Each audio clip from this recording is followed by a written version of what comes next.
Hello, and welcome to Embracing the Fight. I am Erica Lamar, your digital creator and host. And if you've been with me since January of 2023, you will know that Embracing the Fight is about normalizing the conversations surrounding physical and mental health issues and concerns. Now, why is that important? Think about it. Who goes around telling you what's wrong with them? People just kind of suffer in silence. And then you start seeing more suicides. You start seeing more people walking into grocery stores, shooting unarmed people for no reason at all, because maybe they're having a mental health episode or issue, but it went undiagnosed. So it's important that we start talking about those things so we can cut it off where it begins. It all starts with one voice, one person being healed at a time. So, with Embracing the Fight, the idea is to start with that one person. So, if you're interested in being a guest on Embracing the Fight, send me an email to operations@diversitydesigned.com. Also, I would love it if you would click subscribe, click like, comment, and share any podcast that you find on Embracing the Fight. I would gratefully appreciate it. And I love the fact that you took the time out of your day to take a moment to watch Embracing the Fight.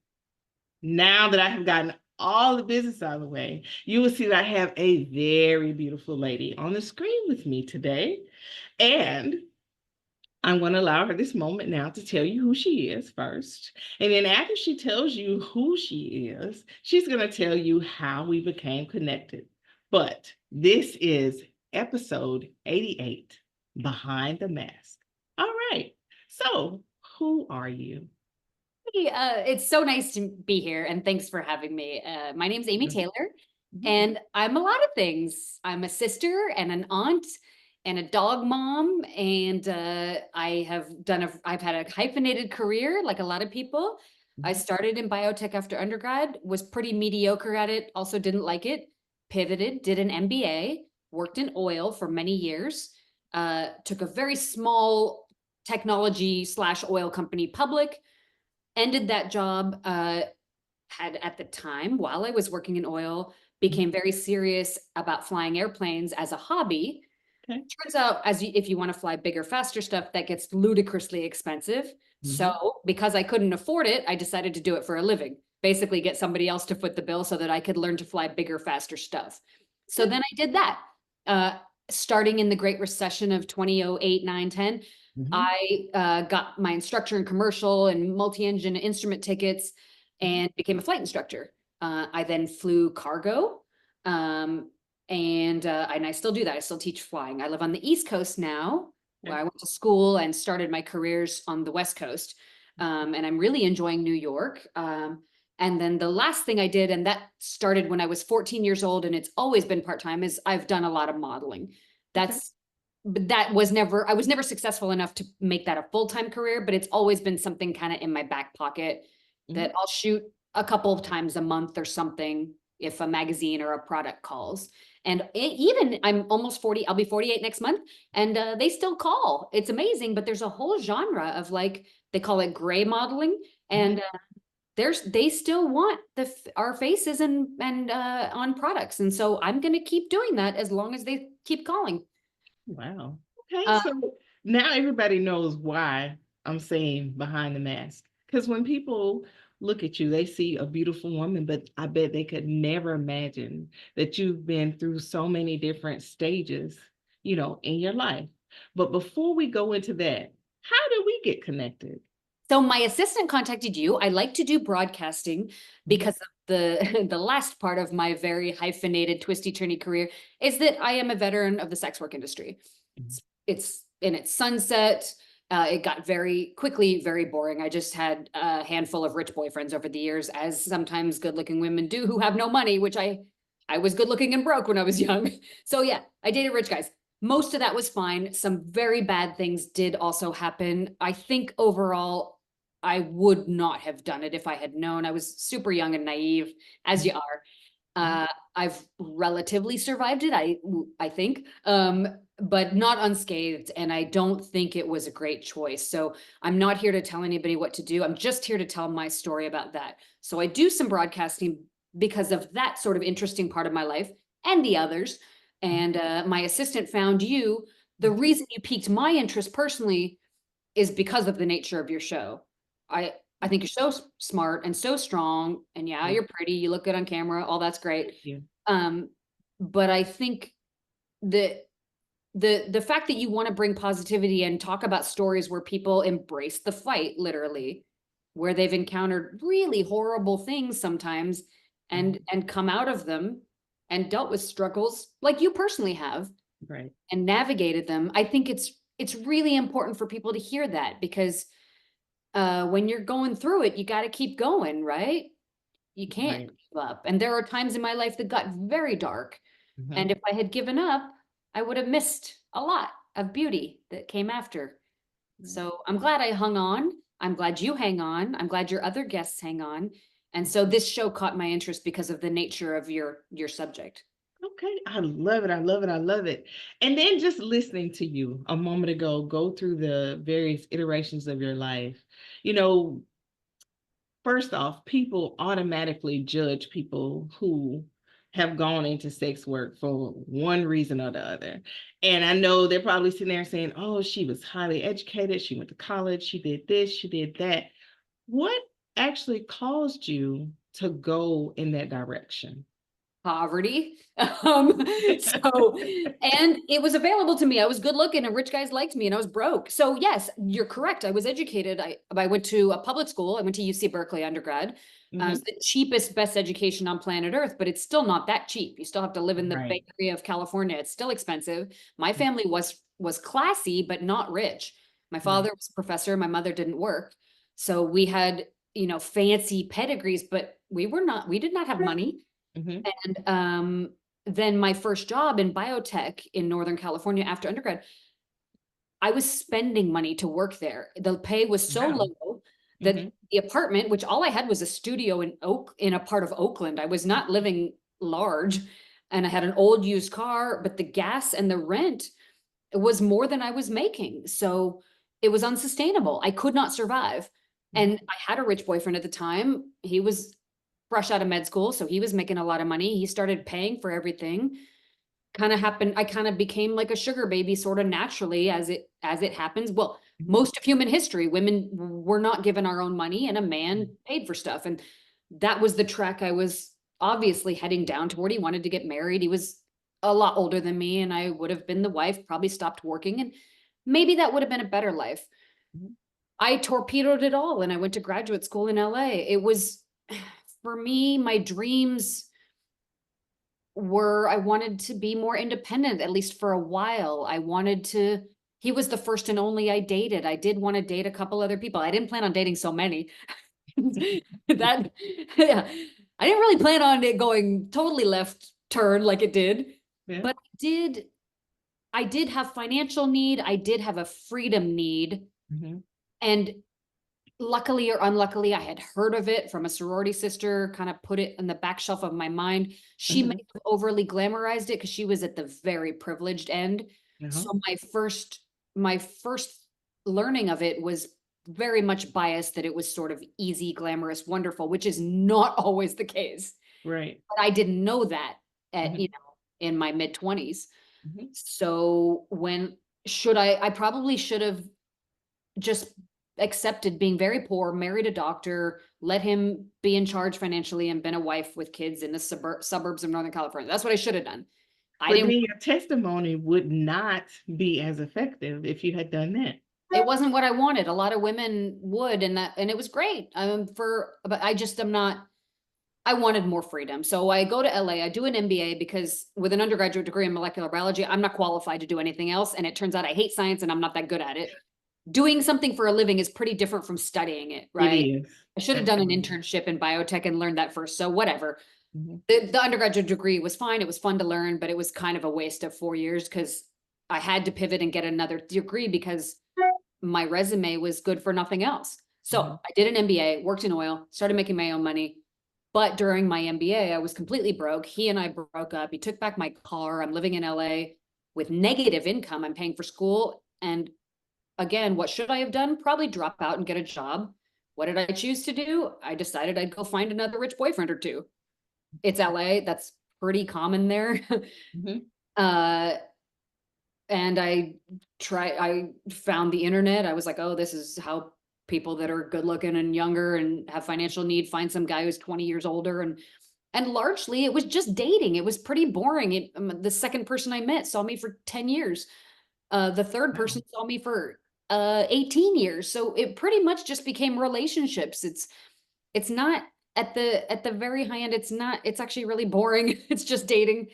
Mhm. But then the other stuff happened. There are people that are really bad that want to make money off you. Okay. And I didn't really think, I didn't come from like the streets. I was very naive. I didn't think that existed.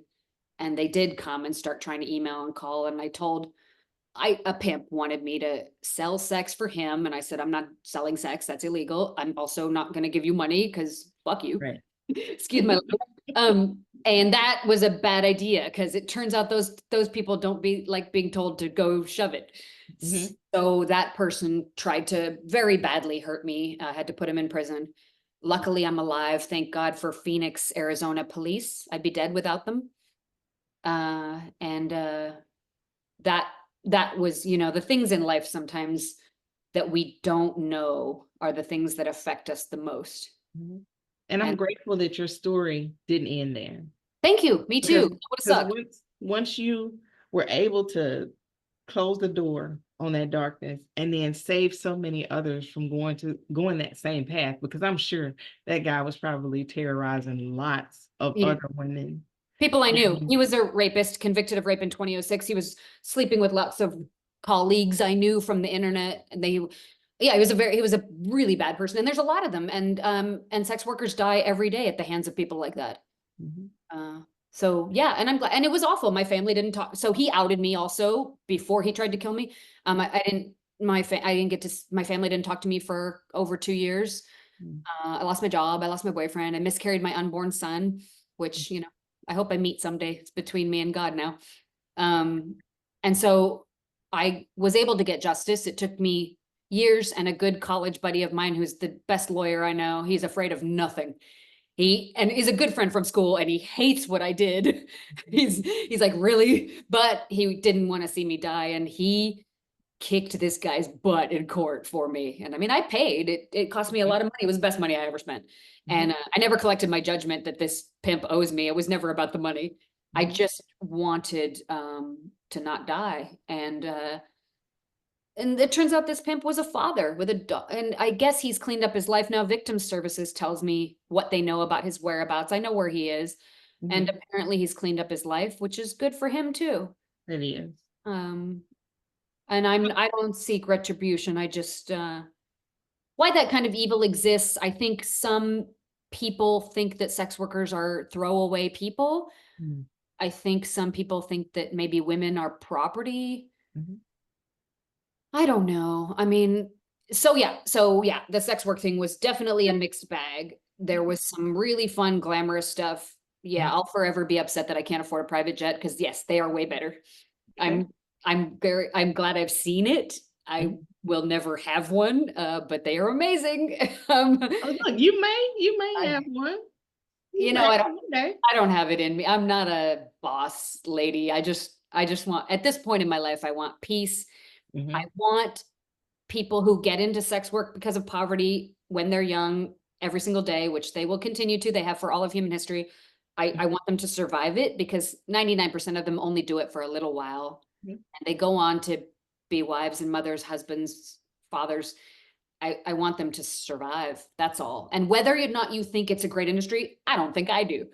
It Mhm. is going to exist. It always has and it always will. And I just want them to survive because you can't, even if you hate sex work and you hate their clients and you hate sex workers, if you're watching this right now and you think it's awful, I don't fault you that. There's a lot of problems with it. Mhm. You can't tell me that you think the poor and weakest among us should just die because they made a choice so that they could buy food and shelter when they were young. And they traded on an asset that they had to trade on. Whether you hate that or not, you can't tell me that those are just people who should be disposed of. I Right. reject that notion. These are souls that are valuable too. They have lives after this and they deserve to. And so Absolutely. I just don't want to see, the Long Island serial killer types doing more of what they do every single day, everywhere in the Right. world. And your platform, do you advocate for those that are in the sex industry to try to help them to get out, or is there anything that you do specifically with advocating? Yeah, so my family's a little bit political in California. I'll keep the details of that private, but I've done some things in Southern California where I used to live to help. It turns out when like sex workers want to get out, one of the problems they have is the criminal record if they have arrests. Even though it's a misdemeanor, it's sex crime. And so it's almost impossible for them to get a job. And if they do get a Right. job, they don't get treated well because everybody can see what they used to do, especially with the internet now. Right. So it's kind of a scarlet letter on you forever because it's sex, right? Which is odd because everybody does that. But whatever. Even porn, which is a legal industry, like it or not. I'm not a huge fan of it, but it's a legal industry. Or strippers, right? Not a Mhm. great industry, but legal. They tend to struggle as being branded forever. And so sometimes they give up and they don't even try to be part of the normal world. So you talk about wanting to get out. A lot of them, maybe they do, maybe they don't, but when they're ready to, it's really hard. Mhm. People don't let you forget. And then a lot of them don't want out. And it's not for me to tell them how to live their lives just because I disagree, as long as it's consensual and they're not hurting anybody, which is nuanced for sure, right? But I just think that there are industries that are kind of vices, right? Alcohol, drugs, Right. gambling. There are things that are sometimes not great and sometimes they're complicated. Mhm. I think it's important to reckon with them instead of pretend they don't exist, right? I'm more interested in the world that is than some utopia that we wish was. Yeah. Right. Do I wish nobody ever had to like trade on sex? Yeah, maybe, but it's not ever going to be that way. So let's make it safer. Let's make it better, right? Because we can, because we know we can, because other places are. New Right. Zealand's doing better. Australia's doing better. Most of Europe's doing better. We had in Calcutta, they decriminalized this big brothel area. Mhm. What happened was the sex workers there now know felt emboldened to demand condoms because what clients would do is say, if you don't let me take the condom off, I'm going to report you to the cops because you're a criminal. So Wow. let me do it raw dog because it feels better, or I'm going to get you in trouble. They'd use the leverage of criminality to push the boundaries of sex workers. When they decriminalized, the sex Mhm. workers said, no way, you're wearing this condom or later because you can't report me to the cops because my work's not illegal. Right. And the HIV rate has gone down 1 or 2% every year for 5 years now. That is amazing. And they've recovered a ton of underage traffic victims Mhm. while spending far less money than America that spent a ton of money and recovered almost nobody. Because when something's criminalized, nobody's going to talk to the cops. Right. Nobody does. That's right. So you can't penetrate. So yeah, so I'm not here to tell people to get out of it because it's not for me to tell other people how to live their lives, but I think we should make it easier for when they want to. Right. Um, and easier even if they're staying in it for a while, which is, even if you don't like it, you just can't think that people should die because they're doing something you don't like. We don't treat drugs that way. No, we don't. We have rehab. We don't treat other choices that way. That there's so little compassion for sex work. I think that's the problem. And yes, in some instances it's problematic, but not actually not in all. I know thousands of retired sex workers. Some of them are just fine. I'm not saying they wouldn't be more fine if they hadn't done it, but they're okay. Right. Uh, so it's like many things, it's complex. And I continue to, there's a politician in Northern California in San Jose who's doing some great things to try to help. And the DA here in New York, we have sex work friendly DAs in New York that a friend of mine just got paid with fake $100 bills the other night. And there's DAs willing to go after the client who ripped her Right. off because, hey, fraud's fraud. It is. It is. No And matter how you package it. well, and no DA is saying, yeah, this is the greatest job you could have chosen. But like, it's kind of Right. like when that pimp went after me, 4 judges threw my case out, basically saying that I should die because of a choice that maybe wasn't the best choice. Finally, one judge was like, okay, maybe we don't like what you did, but you don't deserve to be murdered. Exactly. Like, there's nuance, right? Right. Mhm. Nuance. Mhm. When we go to church, nobody's, the old JC didn't ask people to be perfect to be loved either. Nope. He sure did. because none of us are, right? Absolutely not. So Okay. it's, and I don't know that it'll ever be problem free as an industry, but I think, New Zealand's, Belgium, they're allowing them to to get healthcare benefits. In this country, if you tell your health insurance company that you're a sex worker, oh, you're going to get canceled, but Mhm. not there. They know that it reduces disease if you give them healthcare, right? Just Right. they pay in just like everybody else. So what do you want to do? You want to reduce disease transfer because That's it's right. not an island, right? So That's right. yeah, it's so I try to do what I can. I get told I'm a gross old woman every single day. I do not care. I don't care. It's the internet. You're not a gross old woman. Whatever, the internet's got opinions. But I do also get told, I get emails every day that people are like, I've never seen a person who did sex work who's just a human being. And I was like, well, you probably know lots of them. You just don't know it. Right. Right. Because people don't want to tell you because they know what you're going to project onto them for the choices that they made, which is absolutely wrong. It makes But, me uncomfortable, but I don't right. mind. I don't mind. But just having this conversation with you, from going from the darkest times, somehow you went from there and then you went into modeling. So you use your beauty and your brains to step into a totally different industry. How did you do that? Were you found or did you go to a casting call? So when I was 14, the scout came up to me in a mall. I was with my dad, and my dad was very concerned that it was like some creep. And I guess I got lucky because it just wasn't. He was a real photographer who had a real agency. Good. And now it was Northern California outside of San Francisco. So it wasn't like I was in Paris or Milan where there'd be a lot of work. Hmm. But there was, a few small clothing brands. And I did like runway shows at Macy's in my mall, junior league fashion shows, stuff like that. Um, and I liked it. But it wasn't until I moved to LA for my MBA Hmm. later that there was a lot of glamour modeling. I did all the major magazines, and then I did fitness into my 30s, like Muscle and Fitness, Hers, Sports Illustrated, GQ, Hmm. because there's just a lot of that in LA. And I liked it because, being around beauty and creativity, it's not my world. I was a science person and a pilot. I'm kind of a left brain geeky type. I'm not good at fashion or makeup or hair, but I like being around people who are because it's a different form of intelligence that I don't have. Hmm. Being on set is fun. And those people are the way they see color and light and shadows is totally different than me. Uh, and then yeah, it's not the most intellectually interesting job. You literally just stand there and look pretty. Hmm. Um, so it's not like flying a plane or working in biotech where you're stimulated intellectually, but it's Right. fun. And it does create a non-negotiable reason that you need to stay healthy, which I think I really liked. If you're 3 weeks out from a fitness shoot, Hmm. have to get your diet together. Right. You can't do it unhealthily if you're dehydrated, you're going to look like crap. If you, uh, yeah, your skin, your hair, your nails. So and I never did runway or editorial. I'm way too short. So I Hmm. didn't ever have to look the real tall, skinny part. I don't look like that. And so I was never hired for that. So luckily I didn't have to be like bony. Uh, but I did like that, much like scheduling a race, like a 5K, or bodybuilders will schedule a competition. You kind of have this thing on your calendar that makes you like get it together. Hmm. So I think I did like that part of modeling, is that it created a reason I had to stay healthy. I think I would have anyway, but it became a like you talk about when you have to get your diet together, as you've talked Yep. about on other episodes. If you have to, you do, Right. right? Hmm.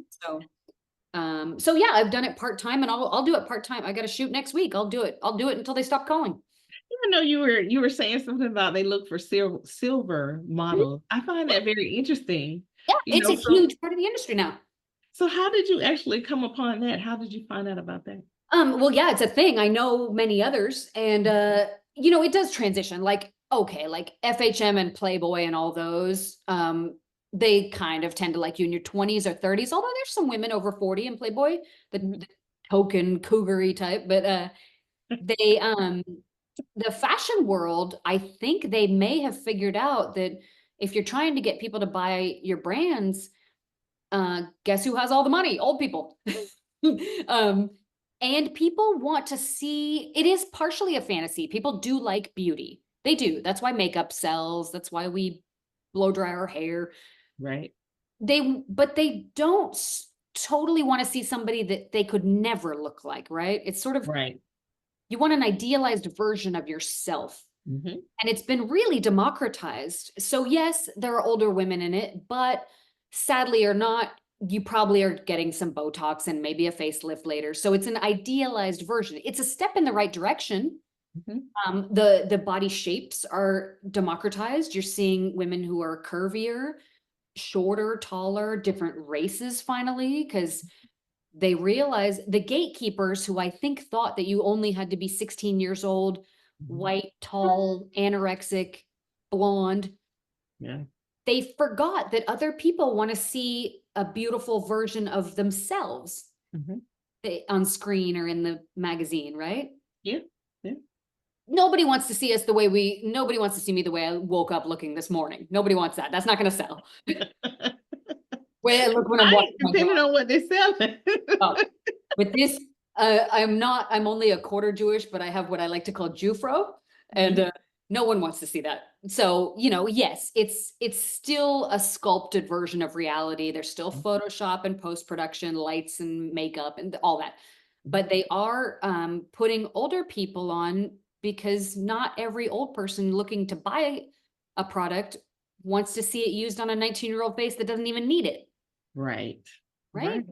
That's kind of like that shapewear. You see these little skinny ladies putting on shapewear. It's Yeah, you're not wearing that. You don't need that. like, No, right. you need my like this. That's what goes in it. Listen, Yeah. we're not gonna show mine. You can see my own. You know, well, look, in terms of what I did learn in sex work is that men don't like, one said to me once years ago, he said, you know what a bony woman can do for me? Absolutely nothing. Like, they're not the ones who like super skinny. Like, on the runway, the clothing should hang. So that's Mhm. why they're tall and skinny, because Okay. the clothing looks really good walking down the aisle. And they're young because there's no Photoshop on the runway. So they have to actually be perfect skin and, they're young. Right. But I mean, I'm not a real big fan of porn because I think for some people it's an addiction. I don't think it should be illegal though, because also that doesn't get rid of it, criminalizing it. That said, Mhm. some of this OnlyFans stuff, which I don't do porn, no judgment to those who do, but some of this OnlyFans has actually given some women a better body positivity because they've realized that there's all kinds of shapes and sizes Yep. on the old OnlyFans, and they have millions of fans, and they're not just skinny little blonde girls. Mhm. You don't have to be that to be desirable. And I'm sort of joking about a positive effect of porn, but everything has an upside, right? I mean, gray modeling, is it great that they're putting Upside. on older women with Botox and saying that it's natural? Probably not, but it's Mhm. definitely a step in the right direction. I Mhm. love it that we're seeing different races, different shapes, different ages. I Yeah. like it. I think that's amazing. I might even look into it too You because should look at your these face. plus size models. Thank you. Plus size models. I have all kinds of silver going on here. You So should. You're I'd be beautiful. interested And to know.